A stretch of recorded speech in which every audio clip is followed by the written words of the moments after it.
a blessed day, learners. Be ready and prepare yourselves as we embark on a journey of learning and enjoyment in this video.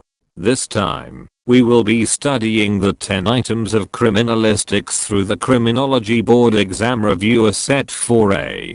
Stay safe, and may God bless you always. Welcome to the Teacher Lumaban YouTube channel.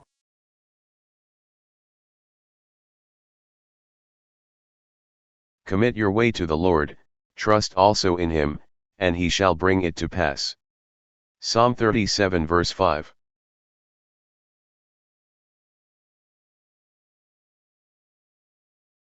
A component of the polygraph instrument, which is a motor that drives or pulls the chart paper under the recording pen simultaneously at the rate of 6 or 12 inches per minute. Letter A, cardiosphygmograph. Letter B, pneumograph. Letter C, galvanograph. Letter D, kymograph. In the next 5 seconds, select the best response from the available options. 5, 4, 3, 2, 1. The correct answer is D, kymograph. Ang tamang sagot ay D, kymograph. A kymograph is a component of the polygraph instrument that consists of a motor-driven drum or cylinder.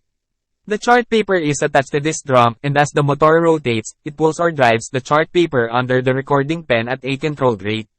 The rate is typically set to either 6 na or 12 inches per minute. Ang kymograph ay isang bahagi ng instrumento ng polygraph na binubuo ng isang motor-driven drum o silindro. Ang papel ng chart ay nakakabit sa drum na ito, at habang umiikot ang motor, ito ay humihila o nagpapatakbo ng papel ng chart sa ilalim ng recording pen sa isang kontroladong bilis. Karaniwang itinatakda ang bilis sa 6 o 12 pulgada bawat minuto.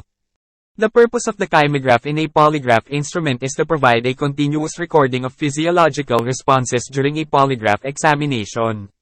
The recording pen, connected to various sensors on the subject's body, marks the chart paper with corresponding measurements of physiological parameters such as heart rate, blood pressure, respiratory activity, and galvanic skin response.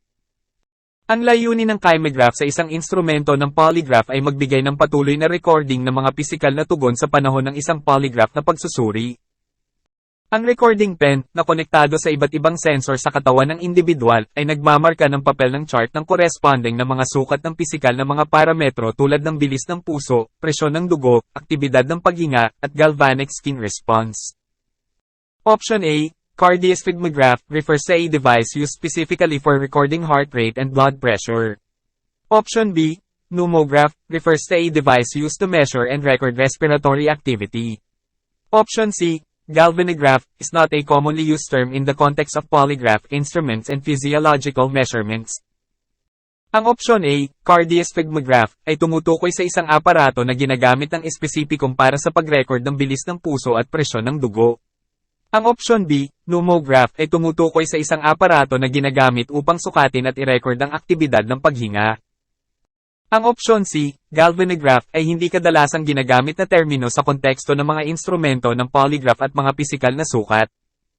Therefore, the correct component of the polygraph instrument described in the question is the kymograph. Sa makatuwid, ang tamang bahagi ng instrumento ng polygraph na inilarawan sa tanong ay ang kymograph.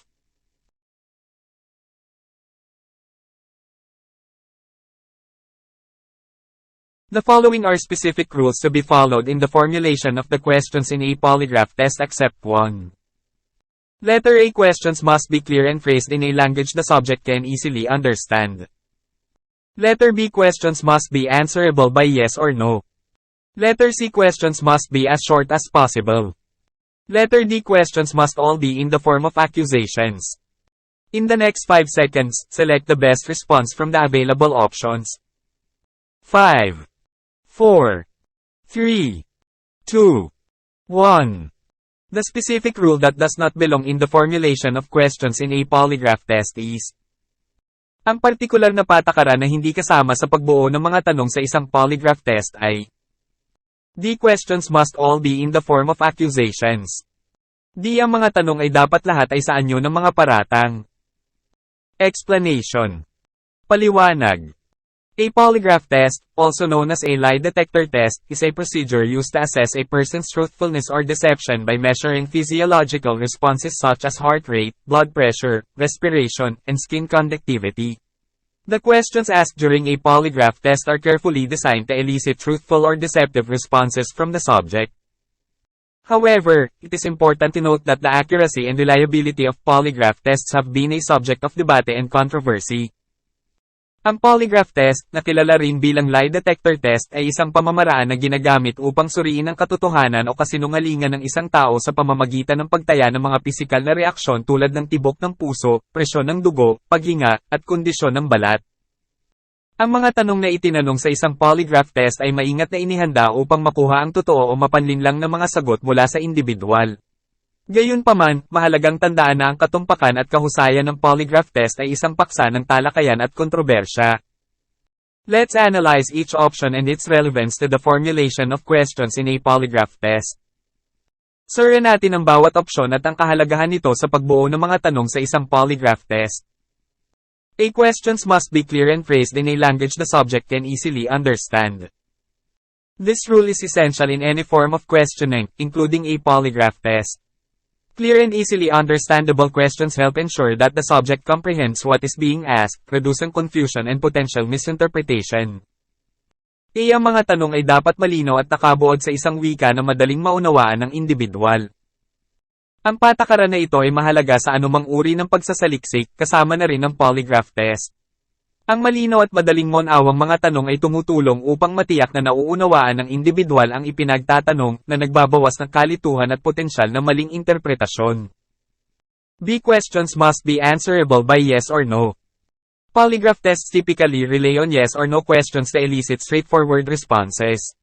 This format allows for a clear distinction between truthful and deceptive answers. By limiting the response options to yes or no, the examiner can analyze physiological changes associated with deception or truthfulness. B. Ang mga tanong ay dapat nasa sagot ng oo o hindi.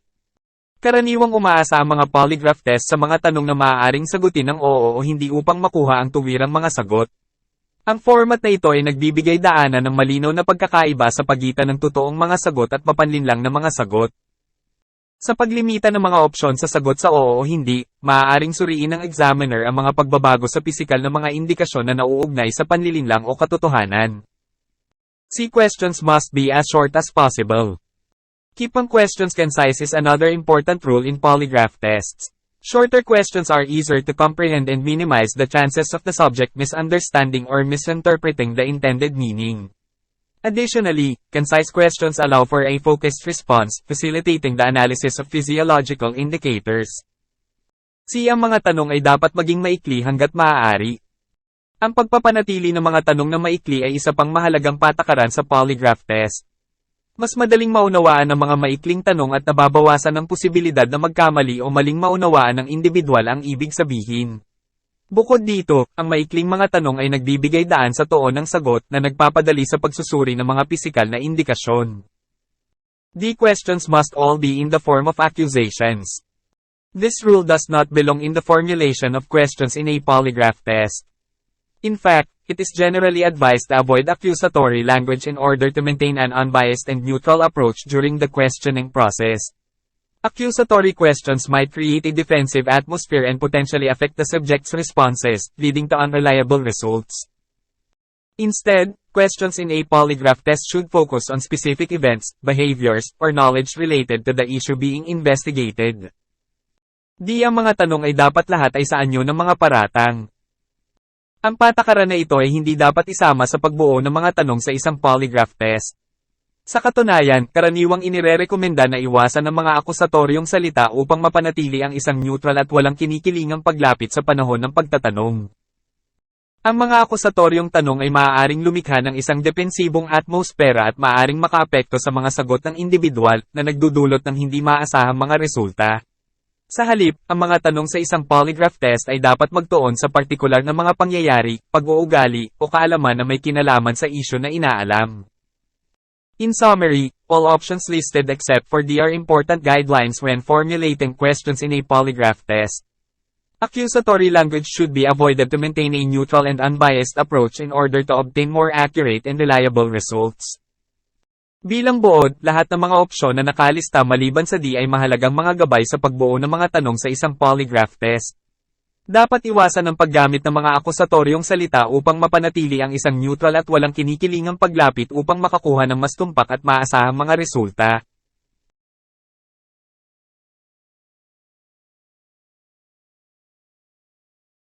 In polygraph examination, the term examination means the detection of Letter A for Jerry. Letter B emotion. Letter C the mind.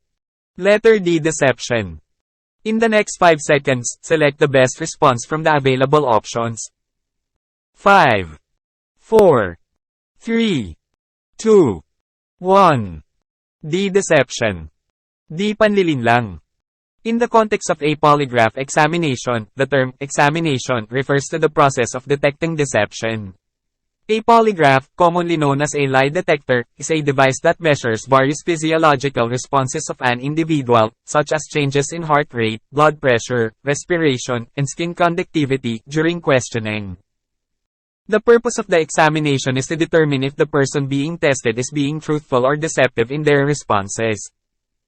Sa konteksto ng pagsusuri ng polygraph, ang terminong pagsusuri ay tumutukoy sa proseso ng pagtuklas ng panlilinlang. Ang polygraph, na karaniwang kilala bilang isang detector ng kasinungalingan, ay isang aparato na sinusukat ang iba't ibang pisikal na tugon ng isang individual, tulad ng pagbabago sa tibok ng puso, presyon ng dugo, paghinga, at kondisyon ng balat habang nagtatanong. Layunin ng pagsusuri na matukoy kung ang taong sinusubukan ay sinasabi ang totoo o naglilinlang sa kanilang mga sagot. During a polygraph examination, the individual is typically asked a series of questions, including both relevant and controlled questions. Relevant questions are directly related to the issue under investigation, while controlled questions are designed to elicit a physiological response from the individual, regardless of their truthfulness. By comparing the physiological responses to relevant and controlled questions, the polygraph examiner attempts to discern patterns or anomalies that may indicate deception. Sa panahon ng pagsusuri ng polygraph, karaniwan nang itinanong ang isang serye ng mga tanong sa individual, kasama ang mga kaugnay at kontrol na tanong. Ang mga kaugnay na tanong ay direkta kaugnay ng isyong sinisiyasat, samantalang ang mga kontrol na tanong ay dinisenyo upang makuha ang pisikal na tugon mula sa individual, anuman ang katotohanan nito. Sa pamamagitan ng paghahambing sa pisikal na tugon sa mga kaugnay at kontrol na tanong, sinusubukan ng tagasuri ng polygraph na mahalata ang mga padrino o pagkakabahala na maaaring magpahiwatig ng panlilinlang. While the polygraph is widely used for screening purposes in certain contexts, it is important to note that its accuracy and reliability have been a subject of debate among scientists and experts. Some studies suggest that the polygraph can be useful as an investigative tool, while others question its validity as a reliable indicator of deception. Therefore, it's crucial to interpret the results of a polygraph examination with caution and consider other corroborating evidence when making conclusions. Bagamat malawak na ginagamit ang polygraph para sa mga layuning pagsala sa tiyak na konteksto, mahalagang pansinin na ang katumpakan at kapaniwalang puri nito ay isa sa mga isyu ng debate sa pagitan ng mga siyentipiko at mga dalubhasa. Ang ilang mga pag-aaral ay nagpapahiwatig na ang polygraph ay maaaring maging kapaki-pakinabang bilang isang kasangkapan sa investigasyon, samantalang iba ang nagdududa sa katumpakan nito bilang isang maasahang indikasyon ng panlilinlang. Sa makatuwid, mahalagang magpakaingat sa pagpapaliwanag ng mga resulta ng pagsusuri ng polygraph at isaalang-alang ang iba pang patunay na makakabatay sa paggawa ng mga konklusyon.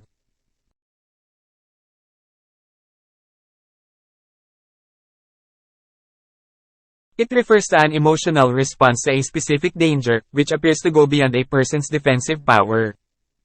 Letter A fear. Letter B stimuli. Letter C response. Letter D reaction. In the next 5 seconds, select the best response from the available options. 5, 4, 3, 2, 1. The correct answer is a fear. Ang tamang sagot ay a takot. Fear is an emotional response to a specific danger that goes beyond a person's defensive power. It is a basic human emotion that is often triggered by a perceived threat or harm. When someone experiences fear, their body undergoes physiological changes as part of the fight or flight response, preparing them to either confront the danger or flee from it.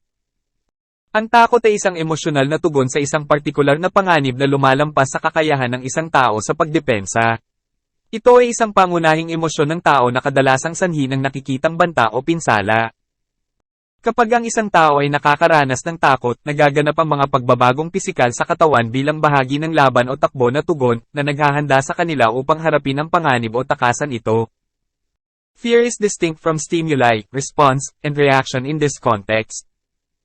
Ang takot ay iba sa mga stimuli, tugon, at reaksyon sa kontekstong ito.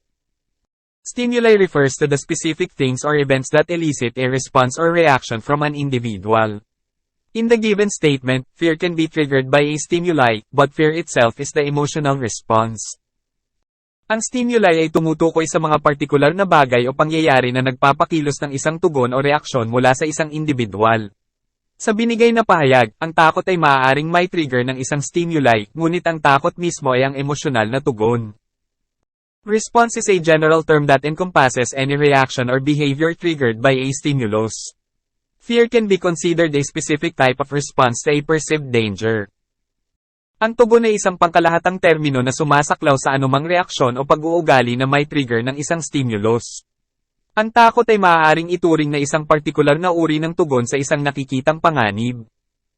Reaction refers to an immediate and instinctive response to a situation or stimulus.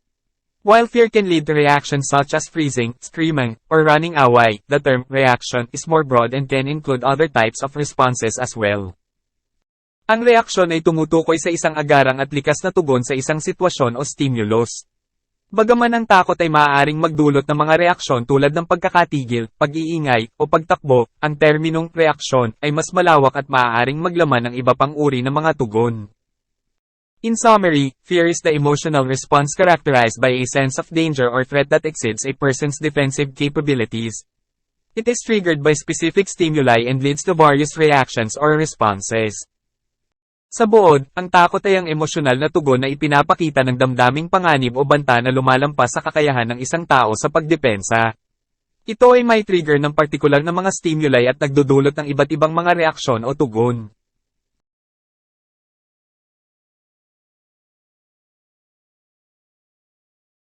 The primary purpose of the pretest interview. Letter A. Prepare the subject for a polygraph test. Letter B. Obtain confession. Letter C. Make the subject calm. Letter D. Explain the polygraph test procedures. In the next 5 seconds, select the best response from the available options. 5, 4, 3, 2, 1. The primary purpose of the pretest interview is to explain the polygraph test procedures to the subject. Therefore, the correct answer is D. Explain the polygraph test procedures.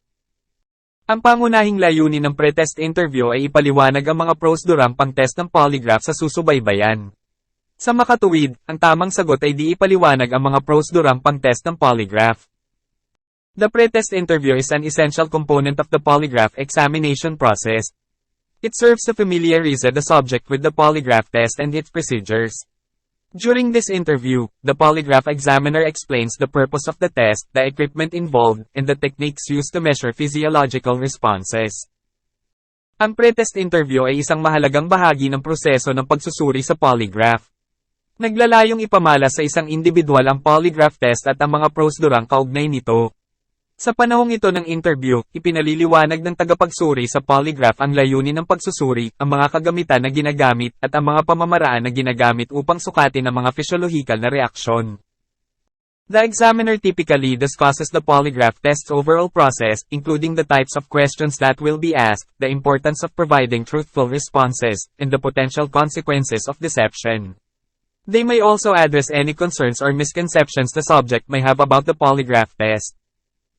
Karaniwang pinag-uusapan ng tagapagsuri ang pangkalahatang proseso ng polygraph test, kasama na ang uri ng mga tanong na tatanungin, ang kahalagahan ng pagbibigay ng tapat na mga sagot at ang posibleng mga kahihinatnan ng pandaraya. Maaari rin nilang tugunan ang anumang mga alalahanin o maling mga kaisipan na maaaring mayroon ng individual tungkol sa polygraph test. By explaining the polygraph test procedures, the examiner aims to ensure that the subject understands what will be expected of them during the actual test. This helps to alleviate anxiety or nervousness, allowing the subject to be more relaxed and focused during the examination. Sa pamamagitan ng pagsasalarawan ng mga prosedurang pang-test ng polygraph, ang tagapagsuri ay naglalayo na matiyak na nauunawaan ng individual kung ano ang inaasahan sa kanila sa panahon ng tunay na pagsusuri.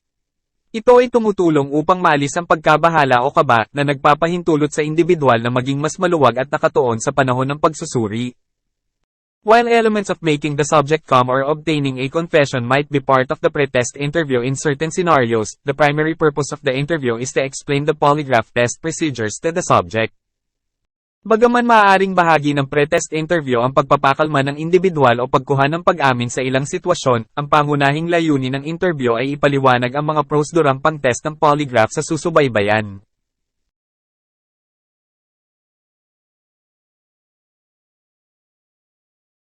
The deviation from a normal tracing of the subject in the relevant question.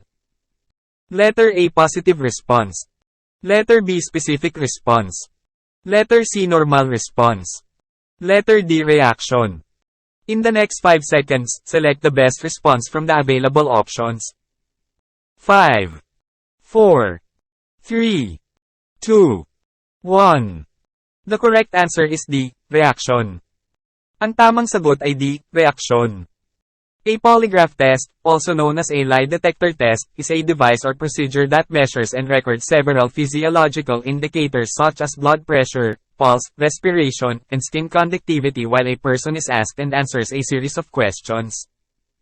The belief underpinning the use of the polygraph is that deceptive answers will produce physiological responses that can be differentiated from those associated with non-deceptive answers. Ang polygraph test, na kilala rin bilang isang lie detector test ay isang aparato o pamamaraan na sumusukat at nagtatala ng ilang physiological indicator tulad ng presyon ng dugo, pulso, paghinga, at conductivity ng balat habang ang isang tao ay tinatanong at sinasagot ang isang serye ng mga tanong.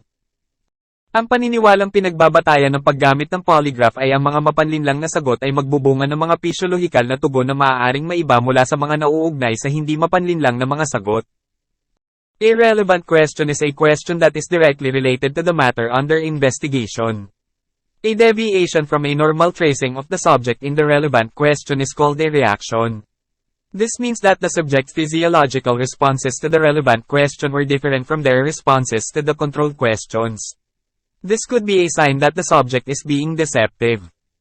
Ang kaugnay na tanong ay isang tanong na direktang nauugnay sa bagay na iniimbestigahan. Ang isang paglihis mula sa isang normal na pagsubaybay ng paksa sa nauugnay na tanong ay tinatawag na isang reaksyon. Nangangahulugan ito na ang mga pisyolohikal na tugon ng paksa sa nauugnay na tanong ay iba sa kanilang mga tugon sa mga tanong na pangkontrol. Ito ay maaaring isang senyales na ang paksa ay mapanlinlang. However, it is important to note that polygraph tests are not 100% accurate. There are a number of factors that can affect the results of a polygraph test, such as the subject's mental state, the skill of the examiner, and the type of polygraph machine used. For this reason, polygraph tests are not admissible as evidence in court. Gayunpaman, mahalagang tandaan na ang mga pagsusuri sa polygraph ay hindi 100% tumpak. Mayroong ilang mga kadahilanan na maaaring makaapekto sa mga resulta ng isang polygraph test tulad ng kalagayan ng pag-iisip ng paksa, ang kasanayan ng tagasuri, at ang uri ng polygraph machine na ginamit. Para sa kadahilanang ito, ang mga pagsusuri sa polygraph ay hindi tinatanggap bilang ebidensya sa korte.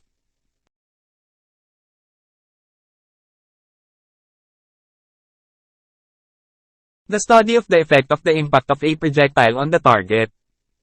Letter A. Terminal ballistics. Letter B. Internal ballistics.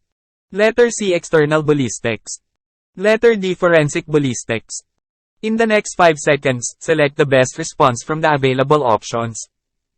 5, 4, 3, 2, 1.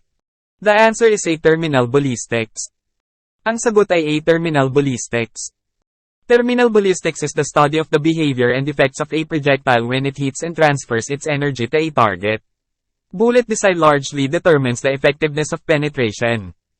Ang terminal ballistics ay ang pag-aaral ng pag-uugali at epekto ng isang projectile kapag tumama ito at inilipat ang enerhiya nito sa isang target. Ang disenyo ng bala ay higit na tinutukoy ang pagiging epektibo ng pagtagos. Internal ballistics is the study of the motion of a projectile inside the barrel of a firearm. It deals with the forces and pressures that act on the projectile as it moves down the barrel, and how these factors affect the projectile's velocity and accuracy. Ang panloob na ballistics ay ang pag-aaral ng paggalaw ng isang projectile sa loob ng barrels ng isang baril. Tinatalakay nito ang mga puwersa at panggigipit na kumikilos sa projectile habang ito ay gumagalaw pababa sa barrels at kung paano nakakaapekto ang mga salik na ito sa bilis at katumpakan ng projectile. External ballistics is the study of the motion of a projectile after it has left the barrel of a firearm. It deals with the effects of gravity, drag, and wind on the projectile's trajectory, and how these factors affect the projectile's accuracy. Ang panlabas na ballistics ay ang pag-aaral ng galaw ng projectile pagkatapos nitong umalis sa barrels ng baril. Tinatalakay nito ang mga epekto ng gravity, drag, at wind sa trajectory ng projectile, at kung paano nakakaapekto ang mga salik na ito sa katumpakan ng projectile. Forensic ballistics is the study of firearms and ammunition for the purpose of solving crimes. It deals with the identification of firearms and ammunition, the determination of the direction and distance from which a shot was fired, and the reconstruction of shooting incidents. Ang forensic ballistics ay ang pag-aaral ng mga baril at bala para sa layunin ng paglutas ng mga krimen. Ito ay tumatalakay sa pagkakakilanlan ng mga baril at bala, ang pagtukoy ng direksyon at distansya mula sa kung saan ang isang baril ay nagpaputok, at ang muling pagtatayo ng mga insidente ng pamamaril.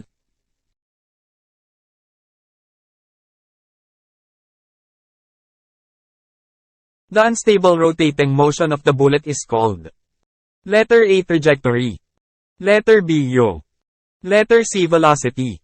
Letter D. Gyroscopic action. In the next 5 seconds, select the best response from the available options. 5, 4, 3, 2, 1. The answer is B. Yaw. Ang sagot ay B. Yaw. Yaw is the unstable rotating motion of a bullet in flight.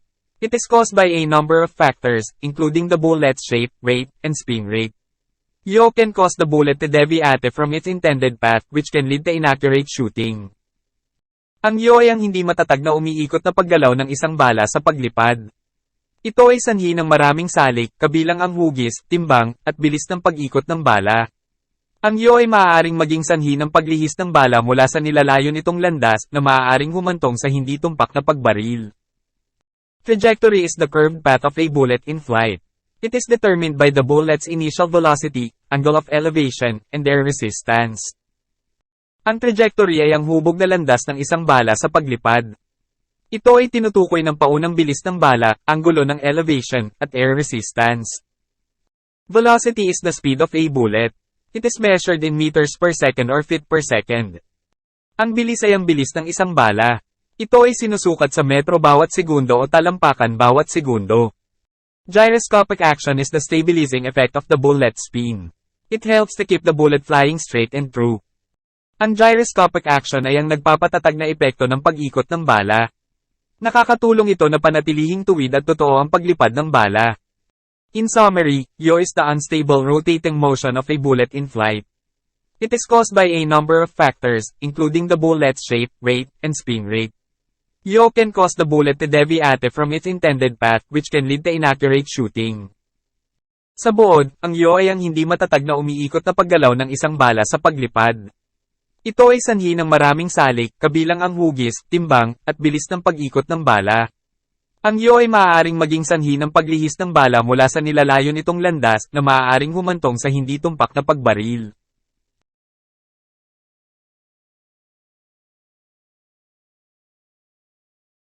The part of the mechanism of a firearm that withdraws the shell or cartridge from the chamber. Letter A. Extractor. Letter B. Ejector. Letter C. Striker. Letter D. Trigger. In the next 5 seconds, select the best response from the available options. 5, 4, 3, 2, 1. The answer is A. Extractor. Ang sagot ay A. Extractor. The extractor is a claw-like device that is attached to the bolt of a firearm. When the bolt is pulled back, the extractor engages the rim of the cartridge and withdraws it from the chamber. The ejector is a spring-loaded arm that is located behind the extractor. When the bolt is released, the ejector flings the empty cartridge out of the gun. Ang extractor ay isang parang clone na aparato na nakakabit sa bolt ng isang baril. Kapag ang bolt ay hinayla pabalik, ang extractor ay nakikipag-ugnayan sa gilid ng kartucho at iniaalis ito mula sa silid. Ang ejector ay isang spring-loaded na braso na matatagpuan sa likod ng extractor. Kapag ang bolt ay pinakawalan, ang ejector ay naghahagis ng walang laman na kartucho palabas ng baril. The striker is the part of the firearm that strikes the firing pin, which ignites the cartridge. The trigger is the part of the firearm that is pulled to fire the gun. Ang striker ay ang bahagi ng baril na tumatama sa firing pin na nag-aapoy sa cartridge. Ang gatilyo ay ang bahagi ng baril na hinihila para magpaputok ng baril. Here is a table that summarizes the different parts of a firearm. Narito ang isang talahanayan na nagbubuod sa iba't ibang bahagi ng isang baril. Part extractor function removes the cartridge from the chamber. Part extractor function tinatanggal ang cartridge mula sa chamber. Part ejector function flings the empty cartridge out of the gun. Part ejector function itinapon ang walang laman na cartridge sa baril. Part striker function strikes the firing pin, which ignites the cartridge. Part striker function hinahampas ang firing pin na nag-aapoy sa cartridge. Part trigger function pull to fire the gun. Part trigger function hilahin para magpaputok ng baril.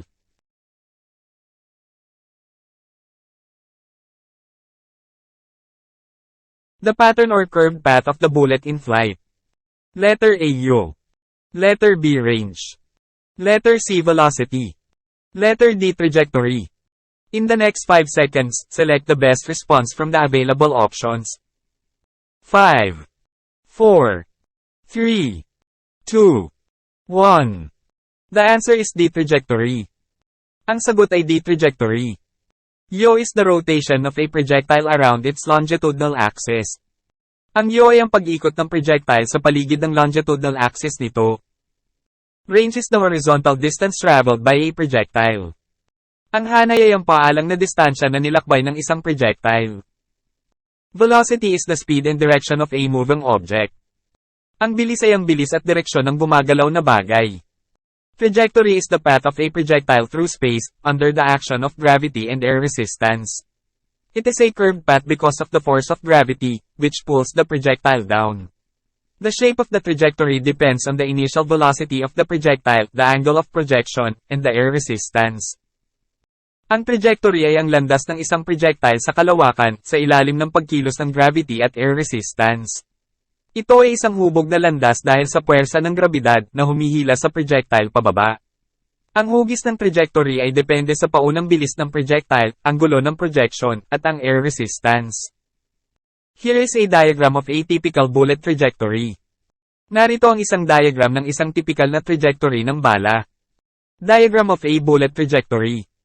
Diagram ng isang bullet trajectory. The initial velocity of the bullet is shown by the arrow. The angle of projection is the angle between the initial velocity vector and the horizontal. The air resistance is shown by the red force vector. Ang paunang bilis ng bala ay ipinapakita ng arrow. Ang anggulo ng projection ay ang anggulo sa pagitan ng paunang velocity vector at ng paalang. Ang air resistance ay ipinapakita ng red force vector. The bullet will travel in a curved path until it hits the ground. The distance traveled by the bullet is shown by the dotted line. Ang bala ay maglalakbay sa isang hubog na landas hanggang sa tumama ito sa lupa. Ang layo na nilakbay ng bala ay ipinapakita ng may tuldok na linya. The trajectory of a bullet can be affected by a number of factors, including: ang trajectory ng isang bala ay maaaring maapektuhan ng ilang mga kadahilanan, kabilang ang the initial velocity of the bullet, ang paunang bilis ng bala, the angle of projection, ang anggulo ng projection, the air resistance, ang paglaban ng hangin, the wind, ang hangin, the spin of the bullet, ang ikot ng bala, the shape of the bullet, ang hugis ng bala, the weight of the bullet, ang bigat ng bala. The trajectory of a bullet can be used to determine the range of the bullet, the accuracy of the bullet, and the lethality of the bullet. Ang trajectory ng isang bala ay maaaring gamitin upang matukoy ang saklaw ng bala, ang katumpakan ng bala, at ang kabagsikan ng bala.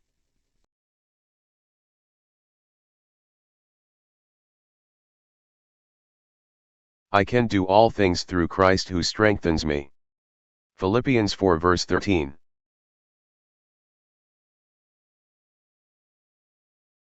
I hope you enjoyed and learned something new from our topic on criminology, criminalistics. If you learned something from this video, please give this video a thumbs up. Don't forget to share this video with your friends. If you have comments, questions, or suggestions, you can leave a message in the comment section below. Thank you very much for watching my videos. Hoping that we meet again in my next video, and God bless you always. It is the Teacher Lumaban YouTube channel.